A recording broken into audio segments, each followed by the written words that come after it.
The Battle of Vuhledar, which took place in early 2023, was one of the largest and bloodiest tank battles since the Russian invasion of Ukraine. The battle, fought in the Donetsk region in eastern Ukraine, involved a massive confrontation between Ukrainian and Russian forces, with both sides deploying a significant number of armored vehicles. This bloody battle was fought over the control of the small but highly valuable coal mining town of Vuhledar, located approximately 64 kilometers southeast of the city of Donetsk. Since early 2023, Vuhledar has become both a battlefield and a graveyard for Russian tanks, with the largest tank battle of the entire war taking place there over the course of 3 weeks. The main battle for the city began on January 24, 2023. That night, Russia launched attacks on Ukrainian positions, which quickly escalated into a devastating 3-week siege, exposing critical flaws in Russian tactics. At that time, Ukraine was still awaiting the arrival of advanced Western tanks such as the U.S. Abrams and the German Leopard. Russia's replacement tanks arrived earlier, but during their initial deployment in Vuhledar, they were completely destroyed. Without firepower superiority this time, the Ukrainians were once again forced to rely heavily on strategy and tactics. The 3 weeks followed the same pattern: intense tank battles along dirt roads and tree lines, with the Russians attempting to advance in columns and the Ukrainians firing at them from concealed defensive positions. The key to Ukraine's victory in the Battle of Vuhledar was forcing Russia to fight on Ukraine's terms. This meant constraining the battlefield and compelling Russian troops to attack where Ukraine wanted them to. To achieve this, the Ukrainian army placed hundreds of tanks and anti-personnel mines in the fields surrounding Vuhledar. Due to the flat terrain and lack of cover, any Russian demining teams immediately became targets for artillery fire. However, Ukrainian troops didn't simply scatter mines everywhere. Instead, they left clear corridors between the mined fields wide enough for only 2 or 3 Russian tanks to pass at a time. If the tanks strayed from the cleared path, they risked having their tracks destroyed, leaving them completely exposed to artillery attacks. Instead of attempting an alternative approach to bypass the mines, Russian commanders made one of the most basic mistakes of the entire war, attacking exactly where the enemy wanted them to. This left them incredibly vulnerable to the same ambushes the Ukrainians had been employing since the start of the invasion. Hidden in covered positions near the tank columns, Ukrainian hunter-killer teams set up anti-tank missiles on both sides of the kill zone. Without triggering the anti-tank mines, these teams were able to navigate the minefields and establish themselves in strategic positions, often hiding in bushes or abandoned buildings. From that position, they were able to engage the tanks and withdraw with minimal risk of being counterfired upon. The Ukrainian forces primarily relied on the domestically produced Stugna P and the American-made Javelin during this ambush phase. These anti-tank missiles are highly effective. They work by using shaped charges. A metal liner inside the missile forms a cone. When the missile hits a target, the explosive behind the liner detonates, forcing the metal liner into a high-speed jet that pierces the armor. The explosion creates a hypervelocity metal jet that easily penetrates the tank's armor. These systems have proven to be effective in the field. Operating from a bunker in Vuhledar, Ukrainian commanders deployed a drone to locate the initial column, consisting of 15 Russian tanks and armored personnel carriers. The Ukrainians waited for the tanks to become spread out across the minefields, then launched a surprise attack. Camouflaged among the trees lining the field, Stugna and Javelin teams initiated their attack.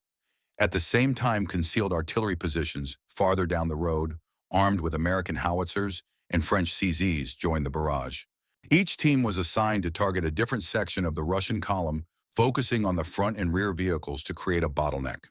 The outcome was catastrophic. As the tanks tried to maneuver out of the ambush, they triggered the mines planted on the roadside, resulting in massive explosions. As each vehicle was destroyed, it contributed to a growing obstacle course, making it increasingly difficult for the remaining tanks to escape. The exploded vehicles formed a blockade in the road, and Ukrainian artillery would then focus its fire on the trapped tanks, killing any Russians who tried to abandon their damaged vehicles. The outcome was utterly devastating.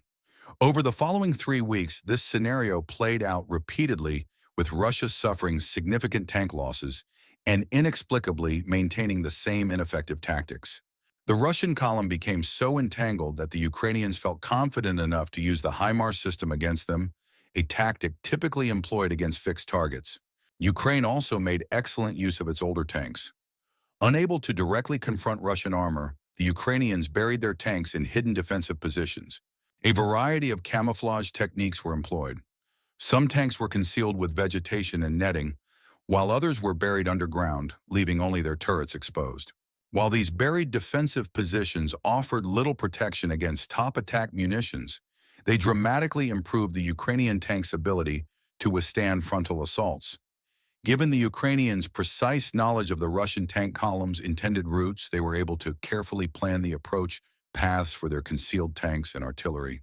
This enabled them to engage pre-selected targets with great precision, thereby optimizing the use of their limited ammunition supply.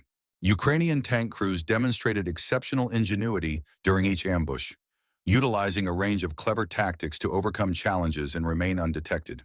The tanks were unable to maintain their engines without giving away their position due to the heat they emitted and the noise of the engine. Yet they required a warm engine to be ready for immediate combat. To ensure their tanks were always combat-ready, the Ukrainians placed kerosene heaters near the engines to maintain operating temperature. Given their hidden positions, many Ukrainian tank crews were unable to visually identify their targets. To overcome this challenge, they creatively employed drone operators to pinpoint enemy positions. This further confused the already disoriented Russian forces, as their front lines were under constant fire from tanks they couldn't see. Their own tanks were incapable of pinpointing enemy positions for counterattacks, rendering them effectively blind and vulnerable. Even if Russian columns could bypass the minefields, a cascade of threats awaited them, including anti-tank guided missiles artillery and hidden tank positions. Ukraine would cleverly employ drones to reallocate their attacks on fleeing troops and vehicles. As for any tank that could successfully withdraw through the kill zone, Ukraine had prepared another lethal ambush. As part of a recent military aid package, the United States supplied Ukraine with as many as 10,000 custom-designed 155mm artillery shells. These shells contain 9 separate anti-tank mines and a magnetic detonator. These fearsome remote anti-armor mine systems, or HMS, were employed to systematically destroy any Russian tanks that managed to evade other defenses. Meanwhile, another hidden group of Ukrainian artillerymen opened fire on their rear, once again trapping them in a shower of anti-tank mines. The consistent use of this strategy against the Russians, who stubbornly persisted with the same tactics, provides a clear explanation for how Ukrainian defenders managed to destroy more than 100 tanks and armored vehicles in the vicinity of Vuhledar within a matter of weeks. The repeated success of these ambushes made it evident to Ukrainian commanders that the Russians were losing not only tanks, but also the skilled personnel needed to operate them. And that was the Battle of Vuhledar, a stark reminder of the resilience, challenges, and sacrifices faced during this ongoing conflict in Ukraine. History unfolds through stories like these, and it's crucial to reflect on their lessons. If you found this video insightful, please like and subscribe to support the channel and stay tuned for more stories that matter. Thank you for watching, and see you in the next video.